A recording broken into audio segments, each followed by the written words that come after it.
il y a un troisième type de peinture, qui est ce type de peinture-là. Alors ce type de peinture-là n'aurait pas existé il y a 10 ans.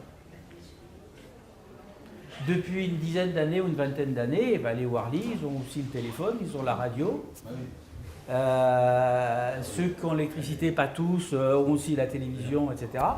Et donc ils sont informés du monde. Et comme ils vivent eux-mêmes une accélération du changement climatique, des personnes comme Rina peuvent effectivement envisager de faire ce type de peinture. Alors, ces deux peintures ont été faites d'ailleurs par la même personne qui est ici. Il ne s'agit pas de Monkey Bye cette fois-ci, mais de Rina, qui est dans la salle là-bas. Et on les a mis volontairement l'une à côté de l'autre. D'une part, pour montrer que là, on a un support argile dominante rouge, donc argile. Là, un support bouse de vache. Okay, mais pour montrer surtout que là, on est dans la peinture rituelle et que là, on est dans l'art tribal contemporain. C'est-à-dire qu'elle sort des codes, elle raconte rien qui concerne les histoires qu'on lui a racontées par le passé, c'est elle qui s'engage. Alors la lecture de cette peinture est la suivante, elle dit voilà, il y a la pollution ici par les véhicules, par les usines, par les bennes qui se déversent dans la mer, etc. Et tout ceci crée un cycle infernal qui s'accélère entre la sécheresse et la pluie. Donc la sécheresse, elle est exprimée comment ici? On voit un puits avec des personnes qui peinent à récupérer de l'eau. On voit ici même des personnes, des femmes qui pleurent à côté de jarres. Et ici, on voit un cadavre d'animal qui est en train d'être mangé par des fourmis ou des insectes. On voit plus haut la terre de la rivière qui craquelle, qui sèche, etc. Les gens qui se lamentent, etc. Et on arrive en haut, il y a une sorte d'éclair en plein milieu qui crée la rupture entre la sécheresse et la pluie, et d'un seul coup, ce sont les inondations torrentielles avec ce tourbillon qui arrive et qui entraîne tout sur le passage, les animaux, les êtres humains, les maisons, les arbres, etc.